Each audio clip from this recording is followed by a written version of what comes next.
the Avengers Doomsday trailer debuts. Man of Tomorrow casts its Brainiac, Avatar Fire and Ash burns the box office, but to what degree, and the Odyssey's epic trailer. All that and more coming up right after this.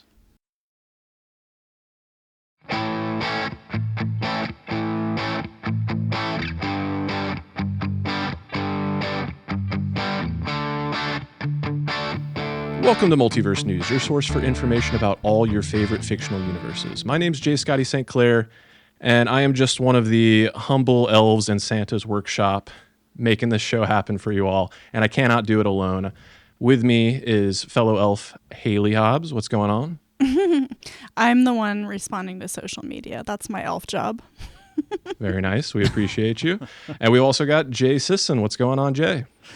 Hey, not too much. Christmas Eve. I guess it's Christmas Eve when you're listening to this. So, we're all in the holiday spirit here at Multiverse News. The news doesn't stop for the holidays, though. Especially not this year.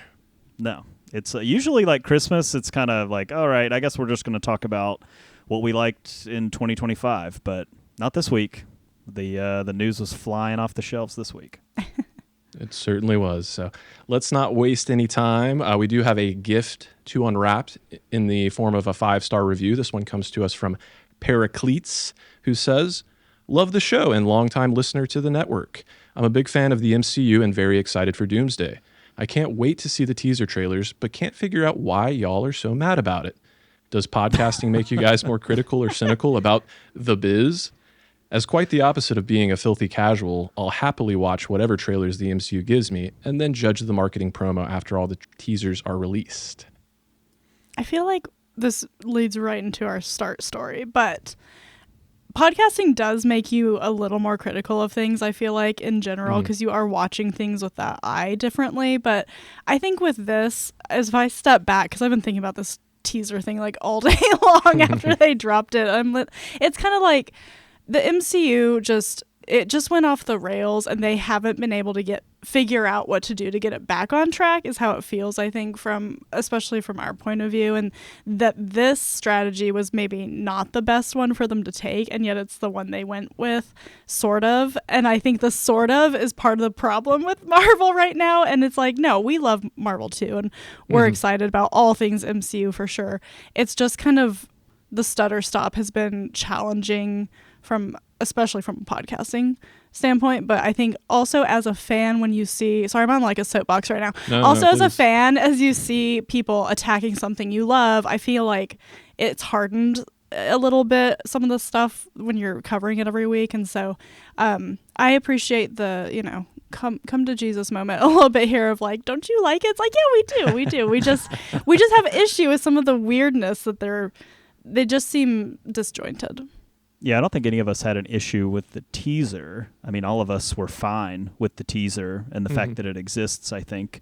But I think the issue was the release strategy of the teaser. I think that was my issue, at least. I can speak for me on that, as I felt like it was a little out of line to put it online or put it into a theater and expect it not to leak and expect things about it not to leak when you know that they inevitably are. And so then you're just kind of left in this annoying place where you're like, well, I've already had it spoiled. I might as well go ahead and watch it now. And you're not really getting the full experience of, at least if I'm seeing it on my phone and it's the first time, I'm at least excited about that. And I'm at least seeing it trend online instead of this weird half measure. So I think that's where most of the criticism from this show is coming from. Overall, when it comes to properties, I mean, I think we're pretty positive. You're never going to hear us getting too bent out of shape about stuff, even when we don't like stuff. We're just kind of like, well, wasn't for me, but it'll be for this guy, and that's fine. So, yeah, I mean, if you're coming here for the arguing and the hot takes and the MCU / Star Wars / DC / whatever is dead type takes, you're not going to find them here because we're just not like that. We just like this stuff. That's why we're doing a show about it. But we're also, going to speak our mind whenever something doesn't really jive with us in the biz, as the writer says. So yeah, I think there's a middle ground there where you're podcasting about it, so you want to talk about all the sides of it, but we try to keep it fun and loose on the show as much as we can, I think. Agreed. Well said, both of you. Haley, to your point, I feel like this leads directly into our first story, so I won't say too much, but I will just to address, even separate from the MCU, just being kind of the point about being more critical or cynical about the biz. I am reminded of the line from Thanos to Tony Stark in Infinity War. You're not the only one cursed with knowledge. So sometimes if you are a little too close to things, it can, I won't say ruin, but I really strive not to get cynical about things, but sometimes having too much information about something can paint your expectations and make you maybe, somewhat cynical. But we'll try to combat that wherever possible, but we will always speak our minds. So thank you for your review, though, and thanks for listening to the network. We do appreciate it. Absolutely. And we enjoy conversations. I did take a huge dump on Aquaman 2, but that was deserved. Nobody's fighting you on that one. Yeah, I think you're safe on that one. All right. The hotly anticipated first teaser trailer for Marvel Studios' Avengers Doomsday has officially arrived, and with it some substantial reveals. The trailer originally debuted attached ahead of select screenings of Avatar: Fire and Ash last weekend, as expected, before being released online Tuesday morning. Prior to Tuesday morning's drop, reputable film industry trades like Variety already wasted no time running with spoiler-filled headlines addressing the spoilers, and the week preceding the official release was plagued with leaked versions of varying quality sweeping the internet. So, we've waited long enough ourselves. Spoilers inbound if you've somehow managed to avoid them. The trailer is here, whether we like the release strategy or not. What do we think of our first official look at Doomsday? Yeah, I don't think we really probably need to talk about the release strategy too much anymore. We've kind of talked about that enough probably last week and kind of made it known how we felt about it showing exclusively in front of Avatar, but Marvel did decide to release it today and put it out to the public, which I think was a good move. I think it inspired a lot of conversation. I saw a lot of positive trending information online today about Marvel, which is good to see. And within that, they also released other hype things, like a poster which kind of looks like the old Infinity War and Endgame and all, kind of like the Russo brothers style of Avengers posters, which was really cool, and it was a cool throwback with the date on it and everything like that. So having all that out there, I think, at least for me, what I want to talk about is the teaser itself and what we can sort of learn from it and, any kind of speculation we might have and questions we might have about it. So we are talking spoilers, so I'll give you like a second to turn this off if you don't want to know anything. I don't know how you've avoided it at this point. It's pretty. I guess you're not chronically online, but like us. But how's life under that rock here? Yeah, it's yeah. probably no, peaceful. Please, yeah. Show me how to be there with you. All right, so 3, 2, 1. Yes, Chris Evans is back, and he has a baby, and somehow that's going to factor into Doomsday. And I liked the little teaser that we got here. I think it was kind of cool. Again, I still question the release strategy of the trailers, but I think the idea, especially with this movie being so far away, the idea of releasing these small reveals, like they're not major plot reveals, they're just kind of small casting reveals, can do something. I mean, we know that the Russos are going to build this movie on the backs of the stars that they've built up in their last movies. Robert Downey Jr. Is the prime example, but then Chris Hemsworth and Chris Evans, and bringing those people back into the fold, that's been the plan. And so the idea, I don't feel like you can do this with the Russo brothers without Chris Evans to some degree. And what this shows me is that maybe he's going to be a little bit more integral to the plot of Avengers Doomsday than maybe we believed. I mean, we know that he was confirmed by the trades to be in this movie. He said he wasn't, but he's a liar, and we know that now. So we know that he's in the movie. But we speculated whenever that was announced, is he going to be Captain Hydra? Is he going to be some kind of a variant? Is he going to be some kind of evil version of Captain America? Is it going to be some kind of a flashback, like a minor role? But here it seems like, no, he's Captain America, Steve Rogers. He's apparently in that alternate timeline with Peggy, and that's going to somehow factor into Doomsday, and that's going to be somehow integral to the plot. But I think it does raise questions about, we've seen the end. We've seen the old man sitting on the bench handing over the shield. So I have questions about, okay, well, how does that factor into this story, which clearly takes place with him before that, before he's an old person sitting on a bench handing the shield over to Sam. He has apparently encountered Doctor Doom in some way. So I have questions there that I don't know if we'll have fully answered. I would imagine there'll be some type of an exploration of that when we get to some deeper trailers. But it's interesting, and again, I think you got to remember the Russo. I know it when Downey was cast as Doom, one of the big conversations around it was, is this creatively bankrupt? And I think we had that same conversation on this show about like, all right, is this just Marvel sort of saying we got to play the hits, and should we be excited about this and stuff like that? But you got to remember, the Russos were not involved with any of the MCU post Endgame. They did not direct any of these Disney Plus shows. They did not direct any of these movies. They did not introduce any of these characters. They are going back to the characters, the actors that they built. Chris Evans, Chris Hemsworth, Robert Downey Jr. That makes complete sense. If you're going to bring the Russos back, they're going to bring back what works for them and the style that works for them. And I think that's what Marvel Studios wants. That's what's worked for them in the past. And so I'm excited for it. I would say that this teaser did raise my excitement even more for it, because I think, if we're going to do it and we're going to have Chris Hemsworth back and we're going to have Robert Downey Jr. back and we're going to have the Russos back, like, we should have Chris Evans back too, in my mind. So, but I still have a lot of questions about how he's going to factor into the story. But I would say that I was in on this trailer and this teaser, and I think it's an interesting and cool choice that I'm really open to seeing. Well, I'll talk a little bit about my experience seeing the trailer, just to address the release strategy a little bit. I've seen the trailer a total of 4 times, and one of those does include one of the leaked versions. So then Saturday morning, I had tickets to go see Avatar Fire and Ash, but I left right after the trailer, and they waited till the last possible minute. Like, they did the Dolby interview with James Cameron and everything. And I was like, really? Did I get one of the screenings that is actually not playing it? Is that just my luck?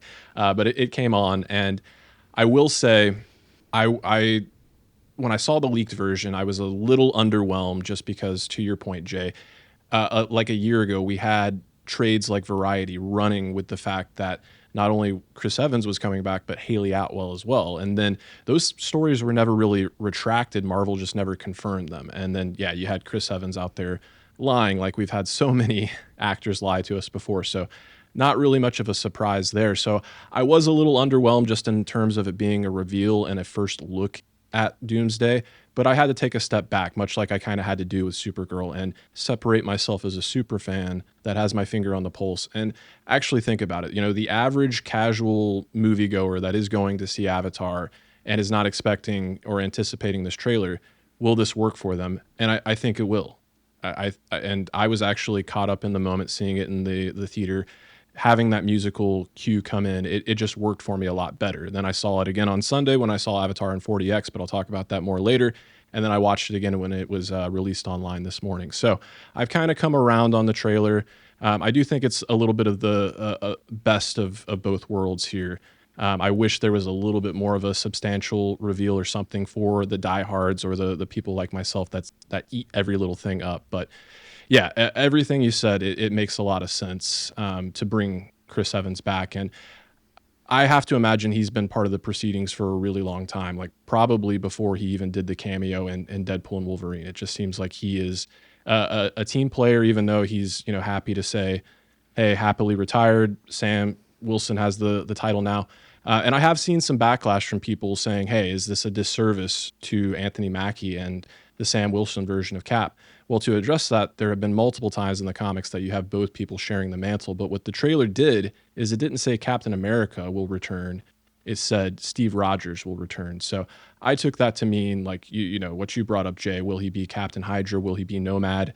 I think he will be probably something closer to like the Nomad that we saw in Infinity War, because this does feel like a return to form, for better or for worse, to the days of Infinity War. So I do find myself, wondering, with casting like this kind of being kept under the wraps by and large, does that open the door for potential other cast members who have not been announced? And I'm hedging my bets, but also keeping my expectations measured. But I really hope that we hear something similar about Tom Holland, because again, all those names you listed off, like the Russos are largely responsible for Tom Holland getting his start. Yeah, they had to make the arrangement with Sony that he was the guy, but he popped up in Civil War first and foremost, which was their second movie out of the gate. So I have a lot of thoughts about this. I'm going to try to keep them straight, because it's all very interesting to me what they've chosen. Like I said, I've been mulling about this all day long. I think the first mistake was doing this. I know why they did this. They wanted to do the countdown. So they're like, oh, it's going to be a year. I think they should have waited, not put anything in front of Avatar, and I think they should have done this at the Super Bowl. I think it would have been more interesting and more impactful and stood on its own a little better without it being tacked onto Avatar, which now there's this whole thing about like, oh, like you only go see it for Avatar and you leave. I don't know. It's just like there could have been a little more strategic way of doing this, but they wanted their cute little countdown, and that's fine. I get that. The first couple of times I watched it, I was like, I don't care about this, and I hadn't seen it leaked, but I knew what this content was, so I was like, this is exactly what I expected. But the last couple of times, it's kind of like, it does bring you back to the nostalgia, the things we loved, the score, even, Matt talks about like the Russo coloring of their films. Even that is like something that draws me in as a fan of all things MCU. And where is it going is the interesting thing. Because what I think is like, okay, if this is our Steve that stayed in this other timeline and then eventually he's Old Man Cap, is Old Man Cap a different Cap? Or does Doomsday happen in some kind of time bottle, which would give that movie a lot of work to do, like a lot of work to do. But if it does, what would be cool, and something I've wanted for a long time post Infinity Saga, is Steve's son Nomad, because he's a very cool character in the comics that I really enjoy. And if this clip that we saw is like early, this happened way back when, or whatever, however the time is going to do its thing, I think that could be interesting. I just think that's a really heavy lift for Doomsday, and I don't want it to have to do so much that it doesn't do the right things. So I don't know. It's all interesting. Like, there's just two sides of my brain when I see these things, and it's the marketing strategy side. And I think they kind of missed it a little bit on that. Now, they kind of didn't at the same time. You can argue the strategy absolutely worked for them. Marvel's been in the news for almost an entire week. It's kind of dominated the nerd news cycle. Like, in that way, they got people talking about it, whether you wanted to or not, because they were like, well, we might do 4, and I don't know if they're going to do 4. It seems like now they're not, but, the tongues are wagging. So overall, it's fine.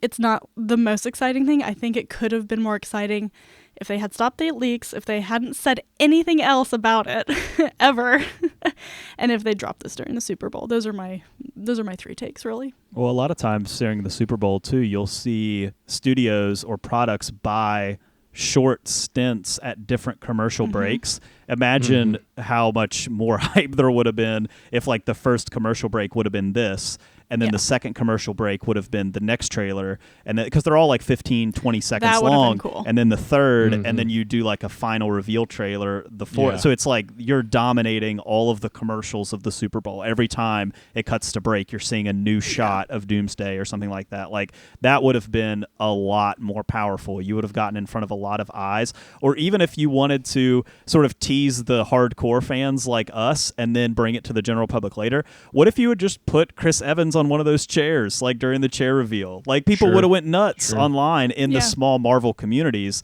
Now the public has no idea about the chairs, but if you had put Chris Evans and like no one knew it was coming and it panned to him, people would have went absolutely bonkers over that. I mean, we would have been like, oh, who's he playing? Is it Captain America again? So yeah, I hear you. It's out there. It is what it is. When we see this movie, we'll be thinking about this. Probably not.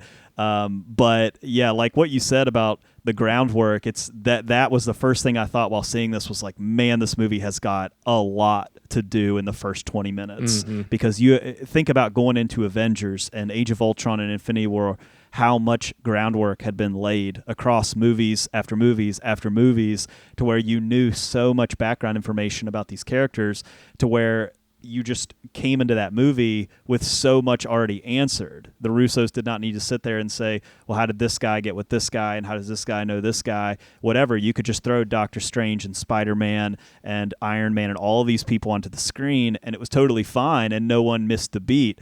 But man, this movie has got to do a lot of catching up. You've got to explain, how are the Fox X-Men here? What if you've never seen the Fox X-Men? Who are all these people? Then you've got all of your Thunderbolts, all of your Fantastic Four, all of whoever's in the Avengers with Sam, and now we're adding in this whole element of, well, Chris Evans is here in some alternate timeline with a baby, and he's somehow involved. It's a lot. There's a lot of heavy lifting that has to be done in this movie, and I really hope it doesn't weigh it down, because I think it needs to get out of the gate. Like, and think of how fast Infinity War got out the gate, right? With Hulk like slamming into Earth, and like it just, but you didn't need to set anything up. It was just boom, right to it, and you were strapped in from the second you sat down. I don't know if Doomsday can do that with all of the things that we sort of have to answer first before we get to it. So a full trailer is going to be really interesting here, because I think we kind of need to sort of see, like, what is this movie doing? You don't have to tell me everything, but like, what are we doing with the concept before we kind of dive in and buy into the thing to keep it from being 3.5 hours long or whatever. Yeah, Jay, you just described Steve as living in an alternate timeline with this baby, and Haley, I think you used the language like Doomsday maybe existing in a bottle, and that kind of stirred and brought to mind for me, again, given what we've heard about the connection to Endgame, how this is kind of like maybe not a direct sequel to Endgame, but really a handoff from Endgame, knowing that McFeely's coming back.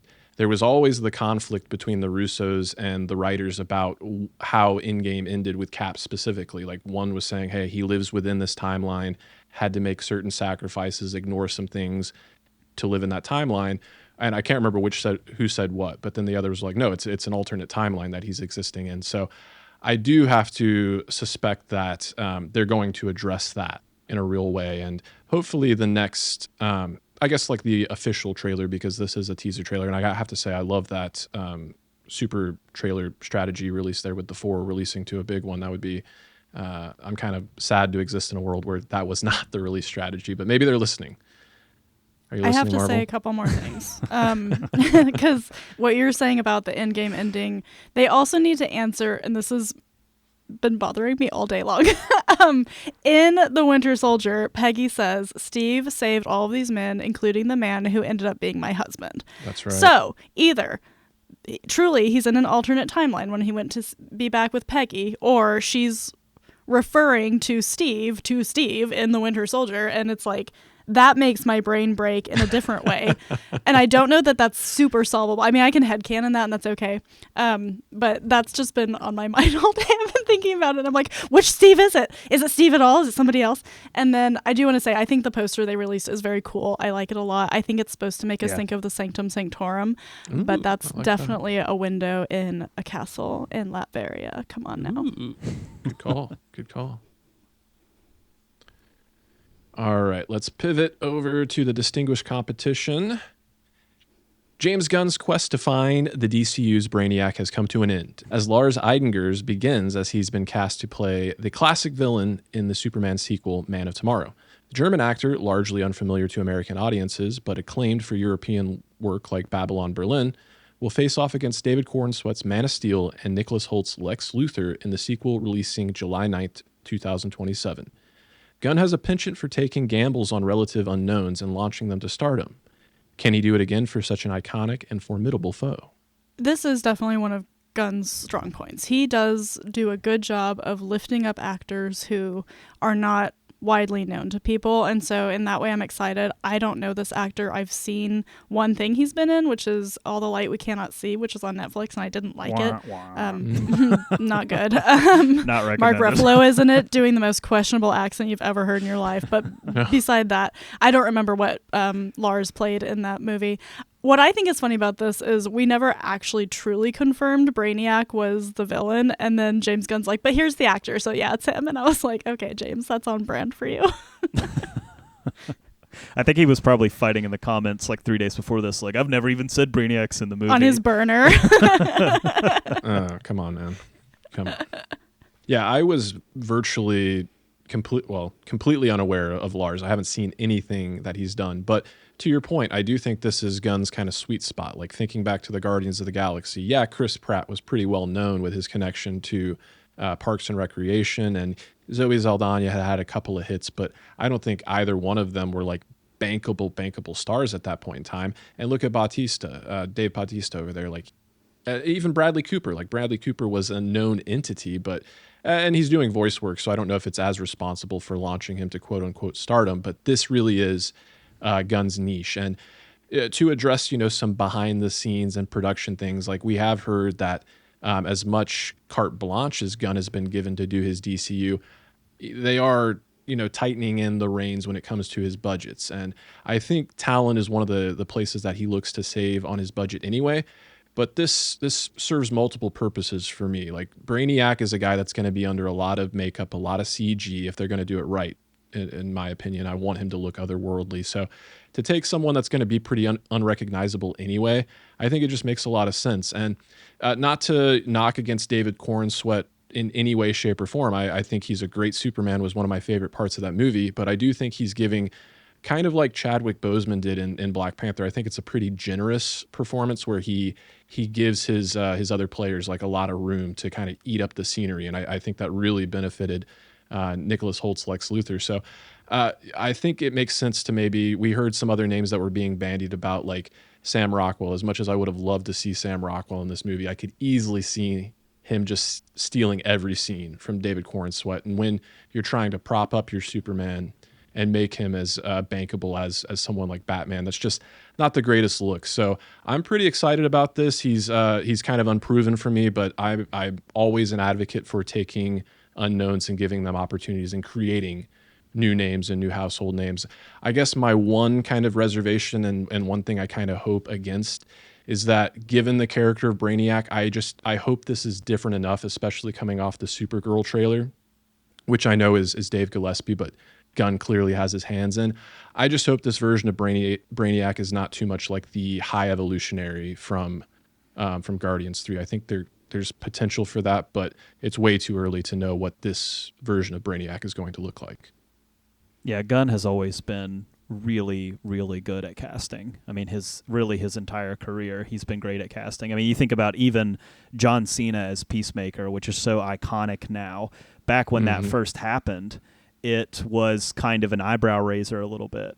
John Cena was not he was getting into acting and he had a few comedic roles here and there, but that was a full commitment to him as an actor. And so it's you can just come up with example after example when you go through Gunn's career. So you kind of have to look at this even if you don't know who the guy is and just kind of be like, all right, in Gunn we trust. Like he has a vision for the character and he wants to do something with it, and he felt like this was the best person to be the vessel. So I'm wondering about the future of Brainiac. Like, is this going to be a villain that we're going to see across multiple Superman-adjacent properties, or is this going to be a one-off villain, or are we building some type of a bigger threat? And I would imagine this is going to somehow be connected to Krypton. I know in the comics that's happened in the past. Like, you've had different iterations of Brainiac, but there are iterations where he's some sort of a almost like artificial intelligent, hyper-intelligent thing to come out of Krypton. And with the Krypton that has been built in the DCU to this point, which seems like we'll get a little bit more exposition in Supergirl,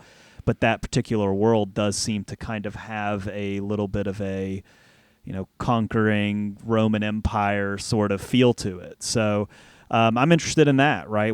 How are we going to bring Brainiac in, and is he going to be connected to Krypton? And we know that eventually Lex and Superman are going to team up in this movie. So what does that look like against a greater threat? So yeah, I think it's shaping up here. I mean, we still got a long way away, but I think the DCU is shaping up to be pretty interesting here for what we have coming down the line. I know it's not James Gunn's style, but I'm looking at pictures of this actor and he's got kind of distinctive a face shape and some piercing eyes, and it kind of makes me think of Cillian Murphy in Nolan's Batman movies where he wanted Cillian because of his eyes, and so it was a different way of presenting that character. Now Gunn is making these movies more cartoonish and more loud and comic booky than obviously the Dark Knight trilogy, but I wonder if part of his visual look as an actor is what got him the role, because I think it is distinctive. I was going to say, given the timing of this casting, but it makes total sense for the production of the movie for it to come out, in July of 2027. They need to get moving here. But I can't help but think, I have heard rumors that there were some test screenings for Supergirl, and given the reception to those test screenings, I wouldn't be surprised if, the timing of this casting paves the way for him to pop up in a post-credit scene or maybe even a scene kind of like Millie Alcock did in Superman. Yeah. Yeah, for sure. All right, so moving on to Avatar, the aforementioned James Cameron's Avatar Fire and Ash ignited the box office with a $345 million global opening weekend, but opened roughly 22% below The Way of Water's $441 million debut. Early projections suggest that Fire and Ash will finish around 1.7 to 1.8 billion worldwide rather than joining the elite 2 billion club like its predecessors, raising serious questions about whether Disney will greenlight Avatar 4 and Avatar 5. Has Cameron's box office dominance finally cooled off, or will the holiday legs carry Fire and Ash to the heights the All-Mother demands? Here we go. All right. I did see Avatar Fire and Ash this weekend, and it was my first 4DX experience, and that definitely painted my experience because I had an absolute blast with it. But bear in mind, this is taking the movie and doing exactly what Martin Scorsese said. It's turning it into a full-on amusement park ride. The chairs are moving, they're blowing smoke and little particles of ash in your face. There's water spraying. They do smells. It's so immersive. And that's the thing I've always said about these movies. Are they the end all be all in terms of the character work and the story? Absolutely not. But they are pure spectacle, and the world building is pretty well done in my opinion. So that's why I always go to see these things in theaters. They're an experience. I'm enraptured for the 3 hours and 15 minutes I'm in the seat, which is way too long, I will say. But I like the movie pretty well, and I've only seen it once. I probably will see it at least one more time in a still premium format, but not quite as intense to, calibrate a little bit. But I actually came out of the movie thinking it might be my favorite of the three. But I see that I'm alone in that camp because it's got the lowest return so far, even though it's opening weekend. But critically on Rotten Tomatoes, I don't know the exact score, but also amongst fans, the general consensus seems to be that the appetite for Avatar is cooling, which makes all the sense in the world to me, not unexpected at all. Like given the time that was between 2009's Avatar and 2022's Way of Water, there was just a lot more hype and anticipation built up, and treating these things as a very special kind of once every 15 years kind of thing. So to do it, 3 years later, I'm not surprised at all that there's some diminishing returns here. But the franchise has always been a story of not the opening weekend box office, but the legs that it has and how it's able to carry itself past December through January, sometimes even into February. So that'll be the real story here. And even with these projections here, like 1.7 to 1.8 billion dollars, boo-hoo for you, James Cameron. But I'd be surprised if they even make it that close. I think even sniffing $1 billion would be kind of unexpected for me. So all that being said, as much as I enjoy this franchise, it's not, one of my top 10 franchises or anything like that, but I have a good time with it. I am kind of glad that maybe Cameron will be moving on. At least, maybe he'll come back to Avatar 4 and 5, 10 years, 15, 20 years down the line, whatever. But we know he has a movie about the atomic bomb that he's working on in between. And he is, whatever problems I have with him as far as his personality and the way he conducts himself, and apparently he's a monster to work for. I do think he is a creative genius and innovates and really pushes the envelope and pushes the technology forward. So if he can get away from Pandora and give us some of those offerings elsewhere, I think it's a good thing.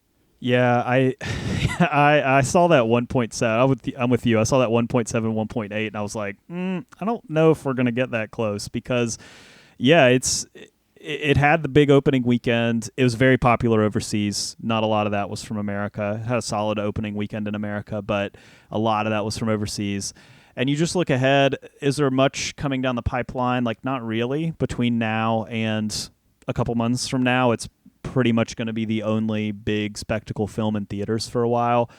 But yeah, I think you're getting to a point where you're at a crossroads a little bit with the franchise. The movie theater business has changed between Avatar 2 and 3. The amount of interest in going to the theater has changed between Avatar 2 and 3. And you're kind of sitting here on the other end of that and saying what a lot of franchises are saying, which is how do we stay relevant? How do we find how do we bring people to the theater rather than have them watch our thing in the comfort of their own home? And Avatar sort of has that advantage over other film franchises because it is so big and it does translate so well to IMAX and the big screen and things like that people are going to go out for the spectacle of it. So it does have that inherent advantage, which is why I think we probably will see the continuation of this franchise. I think this is a very strong franchise that we still have. Clearly, with the numbers that we've seen, it is a franchise that, yeah, when you look at Way of Water, is it less? Yeah, but it was never going to do what Way of Water did. That was just a different time. It was a different follow-up sequel. To do this successfully this far away between 2 and 3, I mean, I think it's a testament to the strength of the franchise, which I know the joke that we talk about is like, who's running out as huge Avatar fans? Like that's, and I've been seeing that joke a lot online, and it is funny because I don't really know anybody who's obsessed with Avatar. But again, a lot of people overseas saw this movie. And so it is a strong franchise, and I think we're going to see more of it. Maybe, dare I say, maybe not even from James Cameron. Maybe we'll see an expansion of some type of a world here under maybe other leadership or something like that, if there's somebody he's comfortable handing it off to.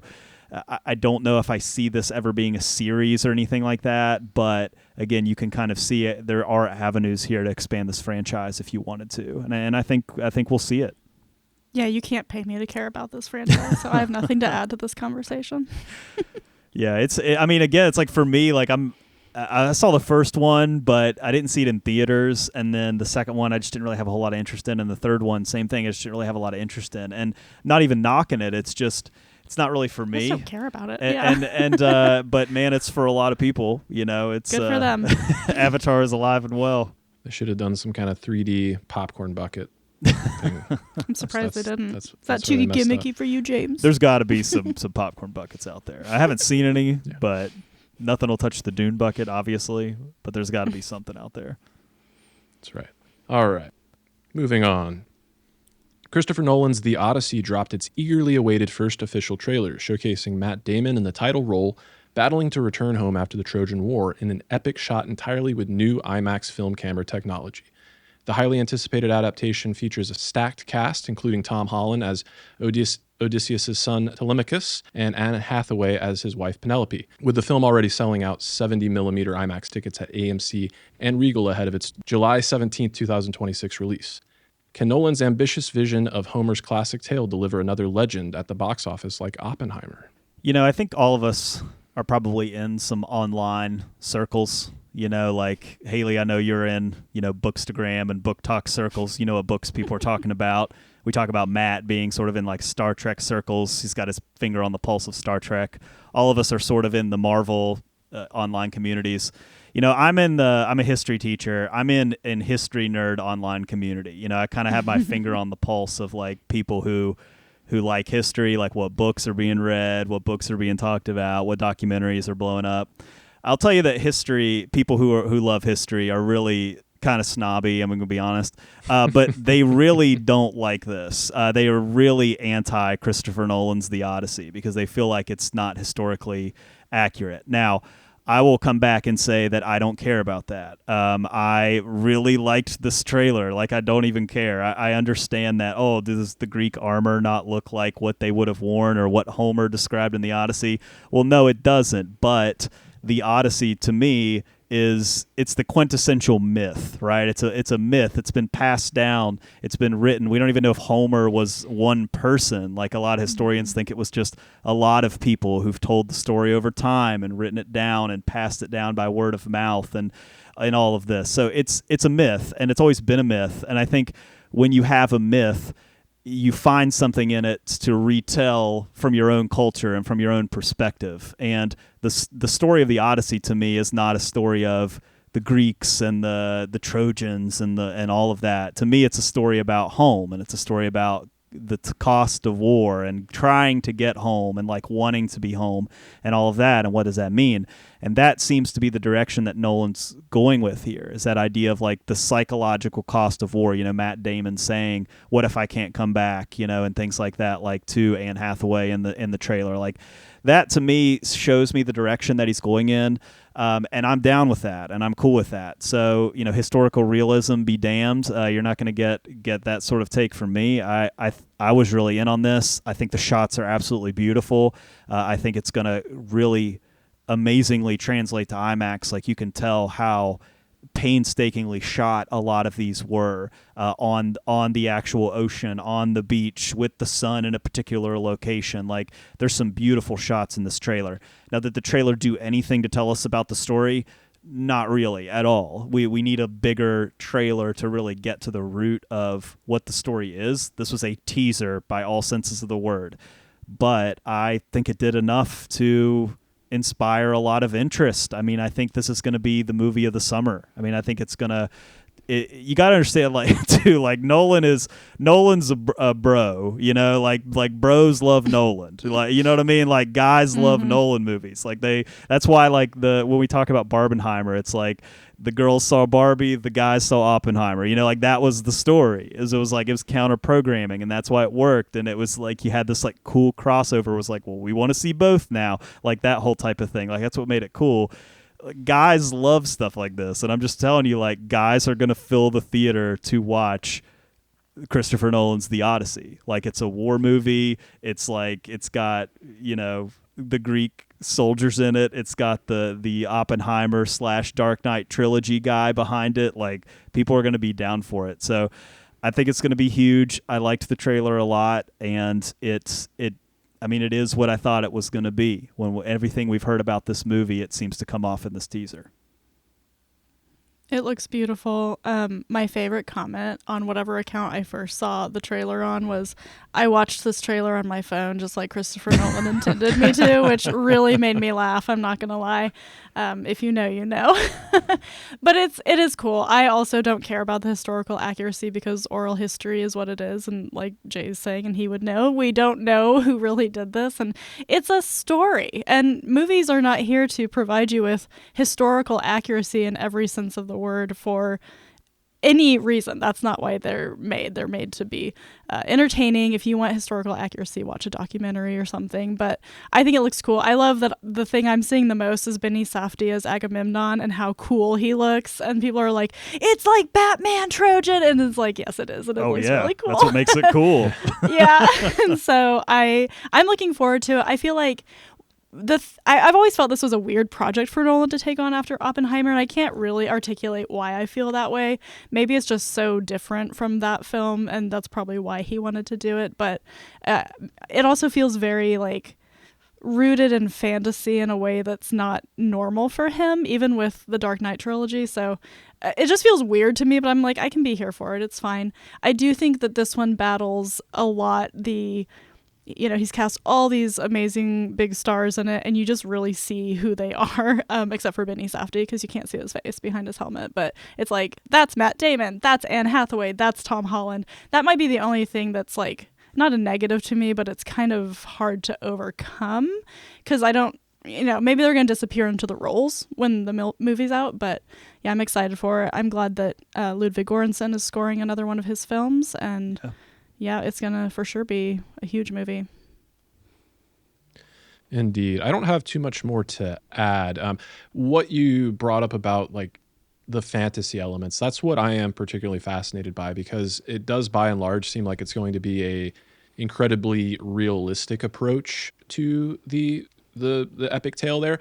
But it does seem like there are still panaches of that fantasy element. Like, I've only seen the trailer the one time, and I've actually heard rumors that there's apparently two versions of the trailer out there. There's like a 6-minute version that some people got to see in theaters, but I obviously didn't see that. But apparently there's like a sequence where it almost looks like they're dead being raised up, like dead warriors kind of being raised up. Jay, you kind of brought up the fact that this is very light on the story, but this is a 2,000-year-old story. So I'd be kind of surprised if there is anybody out there that doesn't know this story, at least the big swings and whatnot. But if I'm actually pretty excited for those people that are out there that maybe haven't been exposed to the story, like thinking of, maybe more Eastern parts of the world and cultures and stuff like that, where this is not a core tenet of their storytelling. If this is their first exposure to the Odyssey, to have it told in such an epic and badass way, I think that's pretty sweet and pretty exciting here. But even to that end, like I think I was able to extrapolate like certain sequences that are scenes from the poem that I remember. Like if memory serves, and Jay, correct me as the history buff here, but Odysseus was in the Trojan horse, right? And it looks like you see a sequence where they're like inside the horse, and how harrowing and claustrophobic that would actually feel. Yeah. It's stinky. Well, there's the Iliad and the Odyssey, right? And it's like the Iliad is that story about the Trojan War and like the heroes like Achilles and stuff like that. And that's kind of the one that, like, when you think of like that movie Troy, like that's the Iliad. The Odyssey is sort of like, the war's over. We won. We were gone for 10 years, and we've got to get home. And it's this very like long, arduous journey of trying to get home. But it seems like Nolan is gonna, which you should absolutely do. It seems like he's gonna at least try to open with that Trojan horse as the scene. Okay. As like because you need that, I think, to sort of tie like what happened to where the story's actually gonna go. Sure. But I think also there was a shot where it looks like they may be doing their interpretation of the Cyclops, which is pretty exciting and definitely one of the standout sequences from the poem. But there are a lot of people that we didn't see, like Charlize Theron. Like, no idea who she's playing, but definitely excited to see her finally turn up and wonder what kind of role she'll be in. But I'm planting my flag. She's playing Clea, actually, from Doctor Strange and the Multiverse of Madness. That's right. Yep, she's just traveling the multiverse, making her stops. But I'm planting my flag right now. I suspect Zendaya is going to be one of the Lotus Eaters, and that's a sequence that I'm very excited to see how they take that one on. Yeah, and John Bernthal, Robert Pattinson is in this, right? And Mia Goth too. Like, those are three huge names. We didn't see any of them either, so there's a lot still here to see. For sure. Just how many months? A little over 6 months to go. Just around the corner. Yeah. All right. Summer of Tom Holland is upon us. Yeah. The summer of Zendaya, remember, we decided. That's right. That's true. That's right. Yeah.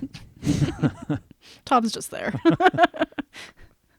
All right. Well, that's going to do it for our feature story. So we're going to pause for a quick break. But coming up in the lightning round, the Oscars are headed to YouTube. Percy Jackson Season 3 villain is cast, and Sony invests in the Peanuts. Don't go anywhere.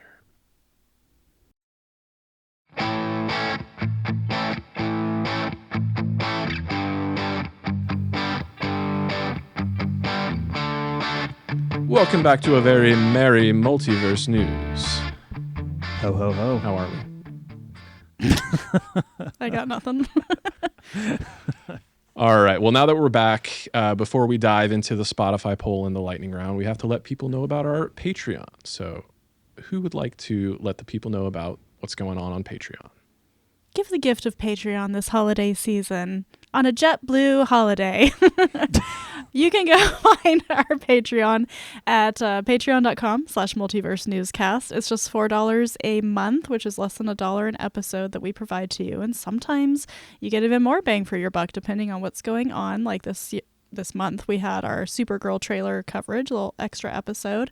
You get a free sticker. You get a percentage off our merch, which you should definitely check out too. And you get to help support us make this show. And truly, this is, we haven't had a couple live streams a couple weeks in a row now, but I made sure to tell our patrons we really, truly appreciate your support, because you do keep the show going and you motivate us, and we appreciate it. So go check it out at patreon.com/multiversenewscast. And one such patron that deserves big ups this week is Rachel Christine, our patron of the week. Little drummer boy bangs his drum for you, Rachel. Thank you. All right, let's move to the Spotify poll. Last week we asked who should play Gaston. We learned that we're getting a live-action Gaston spinoff. So the choices: Chris Pratt came in with 6%, Jason Momoa followed suit with 6%, Zac Efron 22%, John Cena at 31%, and Henry Cavill taking the cake at 33%. Henry Cavill does have the chin for it, if we're being honest.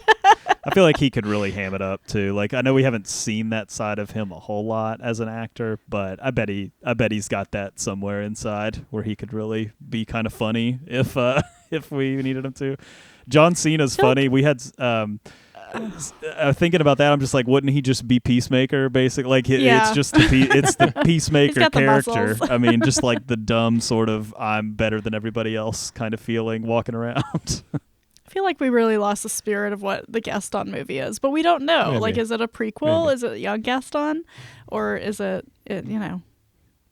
but why? Somehow Again, Gaston why are we returned. doing this, Disney? God. I do think the right choice won. I think Henry Cavill is the best choice Yeah. of the list here. But apart from Chris Pratt, I actually don't take umbrage with any of these suggestions. I think I could see every single one of them working depending on what approach they take, especially if it ends up being more comedic. But it dawned on me after the fact. The perfect choice was in front of me all along. Patrick Warburton should be our Gaston. I can just see it right now. Hey there, LeFou. LeFou, you mind taking it down a notch there? I'm trying to put the moves on Bell here. Appreciate you. Can't be Whoever going the prequel route, commented then. Channing Tatum. Channing Curse. Tatum. I've seen Channing Tatum play that No. exact character way too many times. I don't need it again. You might as well just Henry put you Cavill might is as well the put best. Ryan Reynolds in there. I mean, you might as well. Like, it's just I've seen it too many times. I don't want to ever have this conversation again on this podcast. When he's actually Well. cast, though, we're gonna have to have the conversation. It doesn't have to be part of the show, Jay. It doesn't have to be. We control what's in the show.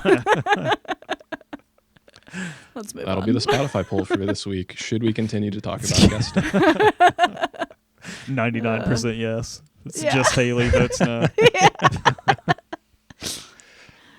All right, let's pivot to the lightning round, where we have a bevy of stories that we want to talk about, but we didn't have time for them to make features this week, but they still warrant a discussion, so we'll run down them quickly, and whoever shouts their name out first lays claim to the story and gets to give their take. If you're itching to give your piece on a story that's been claimed, you can chime in with a rebuttal. So with that out of the way, let's get rocking and rolling. YouTube has won the rights to host the Academy Awards starting in 2029, outbidding ABC, which has been the Oscars' longtime home since 1976. The Google-owned service will stream the ceremony, red carpet coverage, behind-the-scenes content, and Governor's Ball access for free through 2033. Haley? For free?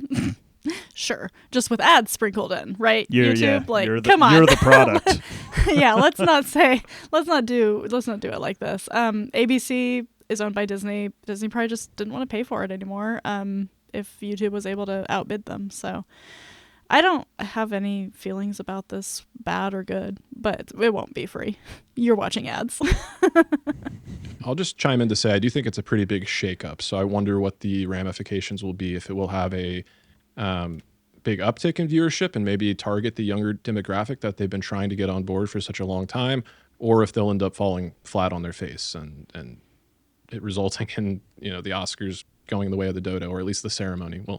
Well, they could stop doing 10 Best Pictures, and that would help. It's a good start. Yeah, that's fair. All right. Rupert Grint, Sam Claflin, Charlie Murphy, Ian McKellen, Daisy Ridley, Arthur Conti, Tremel Tillman, and Ellie Bamber have joined Ebenezer, A Christmas Carol, Paramount and Ty West's new take on the classic Charles Dickens novella, with Johnny Depp starring in the titular role.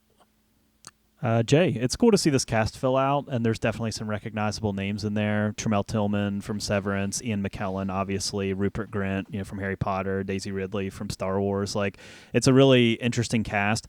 I guess, people are going to feel a certain way about Johnny Depp being in the starring role, which I understand, but I'm really interested to see the direction here. We talked about it when it first came out, about the idea of A Christmas Carol, but make it kind of scary, make it kind of a ghost story, which it is, but sort of lean into the ghost story aspects of it could be kind of cool. So I'm interested in this. It'll be interesting to get more information about this as time goes on, but it does seem to be a pretty strong cast overall. Disney is currently in the casting process for the lead role of Rapunzel for the live-action adaptation of Tangled.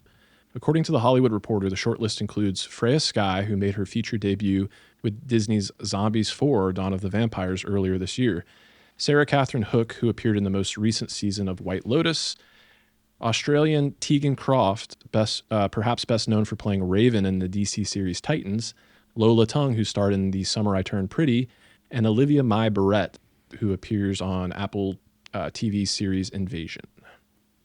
Haley, I don't know Freya Sky, Lola Tung, or Olivia Mae Barrett. Sarah Catherine Hook, I believe she played the daughter of Jason Isaacs on this season of The White Lotus. She would work. I could see her. She's very youthful. Tegan Croft, I liked as Raven, but I think she's a little too old, which I hate to say that, but Rapunzel's a young character, and I think you need to be just young enough to portray it right. Tegan Croft was young on Titans, but Titans has been over for a long time, so I feel like she's maybe aged out of the role a little bit. It seems to me like they're going for somebody a little less known, and maybe that'll help with the age thing, or maybe that's just something I'm stuck on and nobody will care. Sony Pictures has taken a significant stake in Peanuts Holding LLC, the company that controls the intellectual property rights of Charlie Brown and Snoopy. The purchase price was disclosed as about $460 million for the stake sale. That's a lot of peanuts. Apple, I think, had the rights to Peanuts, Mm-hmm. I'm pretty sure, before this, right? Like, they were where you could They get at it. least had like the media, like the rights to show- stream it, yeah. yeah, Oh, okay. something. Because it's been exclusively on Apple. This is like the Mean Okay. Girls thing, like, stop trying to make Charlie Brown happen. You know, it's like, But does This is a brand that doesn't die, though. I mean, you look around. I was at Ulta buying makeup yesterday, and there was like Snoopy Peanuts makeup themed stuff. So, there's money to be made in the Peanuts. Well, they got out on the Spider-Verse villains with Kraven and all of Morbius and all that. Like, who's to say the Snoopyverse is not up next? You know, you have Oh my God. just connect them all together and then do like an Avengers style Peanuts team up to save Christmas or something. I don't know, whatever they do. Good grief. Good grief.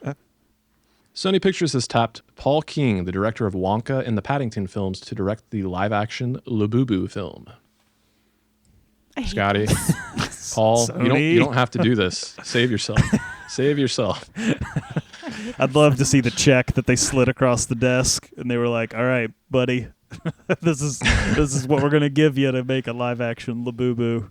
And you're going to make all the money and we're going to make all the money. And he's like, It's I going to guess make I so have much to do money, this. it pisses me off. Yeah, it is. It's going to be like, you know how Minecraft movie or whatever, like, went absolutely bonkers at the box Yeah. office because all these kids saw it and it was like hilarious and they were taking videos of themselves like in the movie theater. Like, that is going to be this times a million. Like, it's going to be the meme movie that people go see. And yeah, it's going to make a lot of money.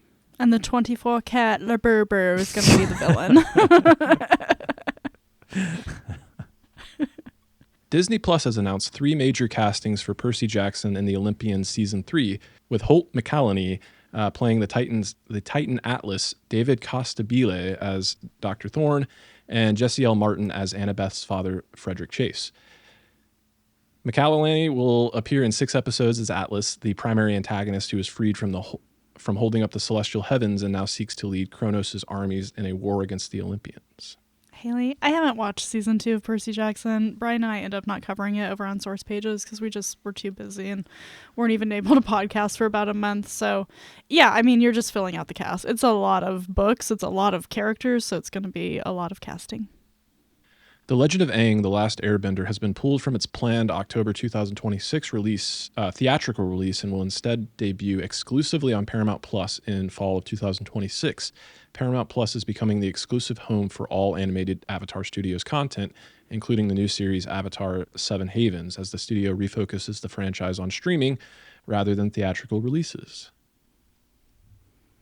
Scotty, I can understand why they would make this decision. From a business standpoint, it probably makes a lot of sense, but I do think they're shooting themselves in the foot a little bit. The fandom for Avatar: The Last Airbender is fervent, and we've seen with anime films more and more, like, they've been able to do pretty decent numbers at the box office, sometimes bringing in the number one, depending on what, the weekend at the box office is. But, thinking about October 2026, depending on when it comes out, I think the Street Fighter film that we've been talking about is planned for around that time. The Clayface, is Clayface then, or is it Clayface 2027?